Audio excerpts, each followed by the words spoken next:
PYQ સિરીઝમાં આગળ જોઈએ. આજની ક્વિઝનું સોલ્યુશન જોઈએ.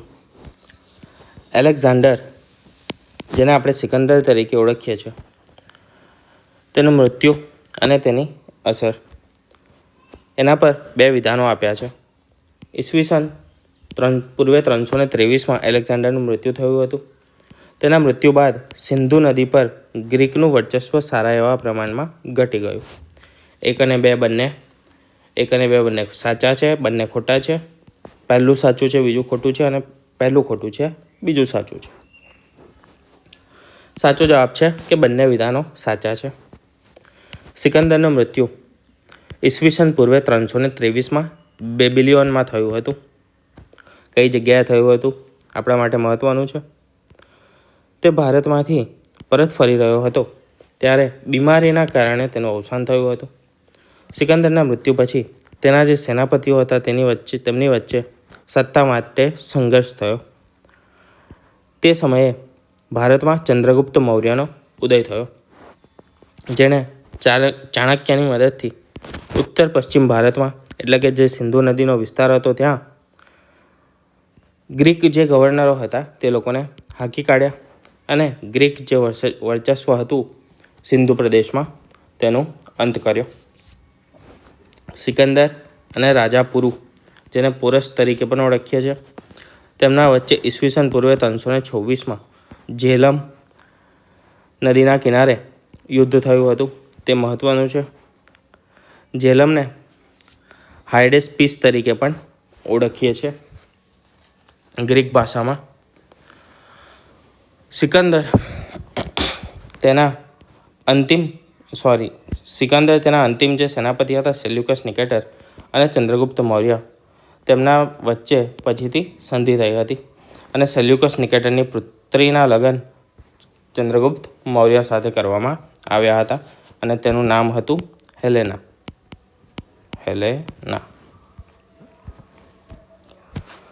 નીચેનામાંથી કયું લખાણ મૌર્ય રાજતંત્રની વિગત પર માહિતી આપે છે? મનુસ્મૃતિ, અર્થશાસ્ત્ર, નીતિસાર કે પછી અષ્ટાધ્યાયી?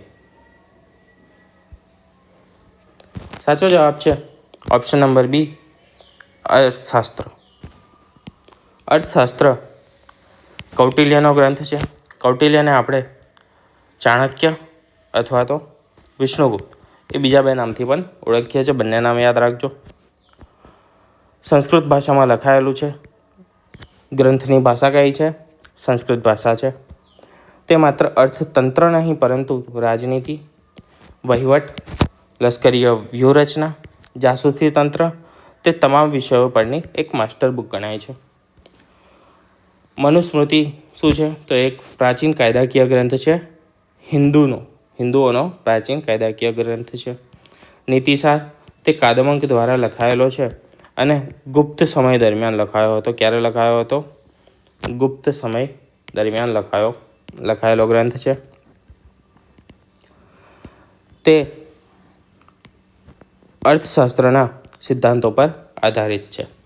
અષ્ટાધ્યાયી તે પાણિની દ્વારા લખાયેલો સંસ્કૃત વ્યાકરણ ગ્રંથ છે અને સૌથી પહેલો વ્યાકરણ ગ્રંથ ગણીએ તો પણ અષ્ટાધ્યાયી જ છે. મૌર્યકાળ માટે મેગસ્થનીઝની ઇન્ડિકા પણ એટલી જ મહત્વના ગ્રંથ છે. તો 2 મહત્વના ગ્રંથ કયા મૌર્યકાળ માટે? અર્થશાસ્ત્ર અને બીજું છે ઇન્ડિકા. ઇન્ડિકા કોની છે? મેગસ્થનીઝની છે.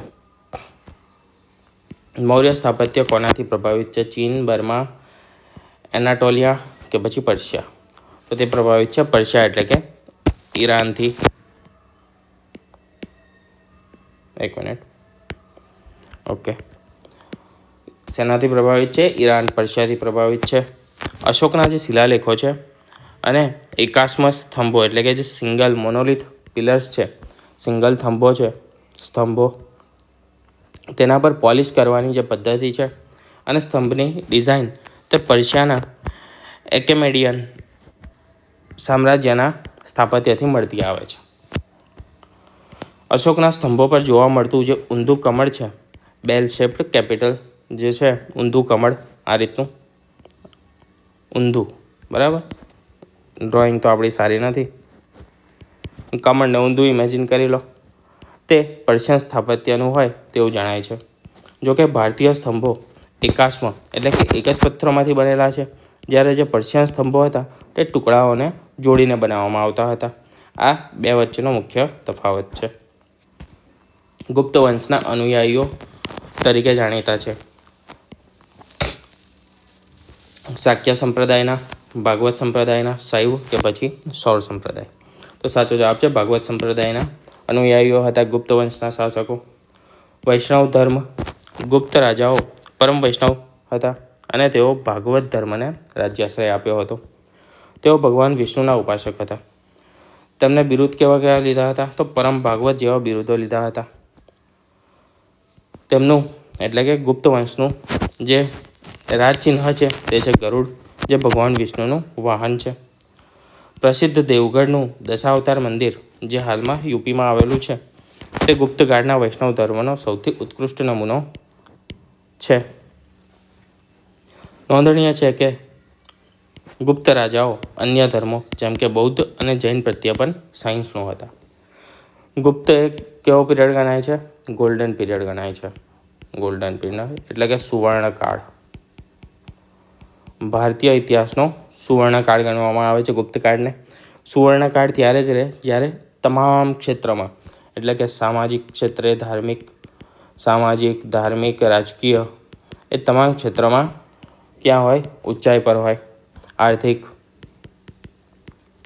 તમામ ક્ષેત્રમાં સમાજે ઊંચાઈ પર હોય. રાજ્ય સૌથી વધારે સમૃદ્ધ હોય. નીચેના પૈકી કયા રાજવંશ દ્વારા સાથે હર્ષવર્ધનના વૈવાહિક સંબંધો હતા? વૈવાહિક સંબંધો કયા રાજવંશ સાથે હતા? રાષ્ટ્રકૂટ, ગંગા, મૈત્રક કે પછી ગુપ્ત પછીના? તો સાચો જવાબ છે ગુજરાતના જે મૈત્રકો હતા તેમની સાથે હર્ષવર્ધનના લગ્નેતર સંબંધ હતા. હર્ષવર્ધનના વર્ધન વંશના રાજા હર્ષવર્ધને વલ્લભી ગુજરાતના મૈત્રક ધ્રુવસેન બીજા, જેને આપણે બાલાદિત્ય તરીકે પણ ઓળખીએ છીએ, ધ્રુવસેન બીજા સાથે યુદ્ધ કર્યું હતું અને યુદ્ધ પછી સંધિ થઈ. હર્ષવર્ધને પોતાની પુત્રીના લગ્ન ધ્રુવસેન બીજા સાથે કરાવીને મૈત્રક વંશ સાથે વૈવાહિક સંબંધો સ્થાપ્યા હતા. આ સંબંધના કારણે પશ્ચિમ ભારતમાં હર્ષવર્ધનનો પ્રભાવ વધ્યો અને મૈત્રકો તેમના મહત્વના સાથી બન્યા. હર્ષવર્ધનના સમયમાં ચીની મુસાફર હ્યુએન ત્સાંગ ભારત આવ્યો હતો. તેણે વલ્લભીની મુલાકાત પણ લીધી હતી. હર્ષની રાજધાની કઈ હતી? તો રાજધાની હતી કન્નૌજ. નીચેના પૈકી શૈલેન્દ્ર સામ્રાજ્ય, જે હવે દક્ષિણ પૂર્વ એશિયામાં છે, તેના પર દરિયાઈ ચઢાઈ કોણે કરી હતી? રાજા ચોલ, રાજેન્દ્ર ચોલા, રાજા ધીરાજ ચોલા કે પછી કુલોતુંગ ચોલા? તો તે કરી હતી રાજેન્દ્ર ચોલાએ. ચોલ વંશના રાજા રાજેન્દ્ર પ્રથમ, જેને રાજેન્દ્ર ચોલા તરીકે ઓળખીએ છીએ, તેમની પાસે સૌથી શક્તિશાળી નૌકાદળ હતું. તેમણે દક્ષિણ પૂર્વ એશિયાના શૈલેન્દ્ર સામ્રાજ્ય અથવા તો શ્રી વિજય સામ્રાજ્ય પર આક્રમણ કર્યું અને તેના પર વિજય મેળવ્યો. આ ચઢાઈનો મુખ્ય હેતુ દરિયાઈ વેપાર માર્ગો પર નિયંત્રણ મેળવવાનો અને જે ચીન સાથેનો વેપાર હતો તેને સુરક્ષિત કરવાનો હતો. રાજેન્દ્ર ચોલા ઉત્તર ભારતમાં ગંગા નદી સુધી વિજય મેળવ્યો હતો હોવાથી તેમને ગંગઈ કોંડ ચોલા તરીકે પણ ઓળખવામાં આવે છે. તેનું બિરુદ ધારણ કર્યું હતું તેમણે ગંગઈ કોંડ ચોલાનું. ચોલ વંશના ઉત્કૃષ્ટ સ્થાનિક સ્વરાજ્ય એટલે કે ગ્રામ સ્વરાજનો વહીવટ માટે જાણીતો છે. તો ગ્રામ સ્વરાજ માટે કોણ જાણીતું છે? ચોલા વંશ જાણીતો છે. નીચેના પૈકી કયા મંદિરો સોલંકી કાળના નથી? તારંગાના મંદિરો, મોઢેરાનું સૂર્ય મંદિર, રુદ્ર મહાલય કે પછી ગોપનું મંદિર? તો જે ગોપનું મંદિર છે તે સોલંકી કાળનું નથી.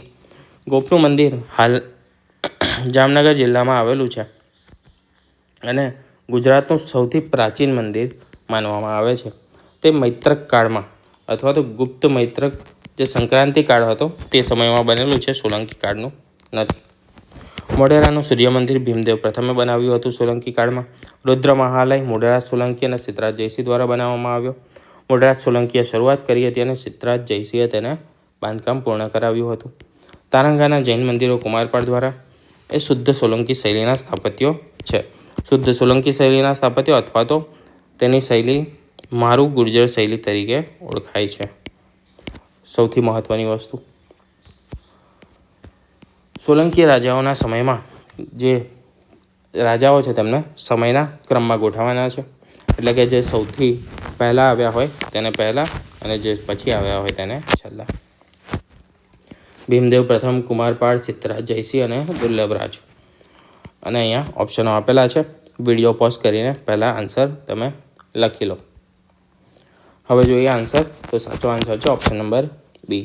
દુર્લભરાજ જે આવ્યા હતા ઈસવીસન 1010થી લઈને 1022માં જેમણે શાસન કર્યું અને દુર્લભ સરોવર બંધાવ્યું હતું. ભીમદેવ પ્રથમ 1022થી 1064, જેના સમયમાં મહંમદ ગઝનવીએ સોમનાથ ઉપર આક્રમણ કર્યું હતું. સિદ્ધરાજ જયસિંહ 94થી લઈને 1143, સોલંકી વંશનો સૌથી પ્રતાપી રાજા હતો. પછી કુમારપાળ 43થી લઈને 1172, જેને ગુજરાતના અશોક તરીકે ઓળખવામાં આવે છે. સોલંકી વંશની સ્થાપના કરી હતી મૂળરાજ સોલંકીએ. આ યાદ રાખજો, પૂછાઈ ગયા છે. અને ગુજરાતનો જે સુવર્ણ કાળ પૂછે તો તે કયો છે? સોલંકી યુગ છે. ગુજરાતના નીચેના પૈકી કયા સુલતાને માળવા જીત્યું? અહમદ શાહ, મોહમ્મદ બેગડો, બહાદુર શાહ, મુઝફ્ફર બીજો. તો સાચો જવાબ છે બહાદુર શાહ, ઓપ્શન નંબર સી.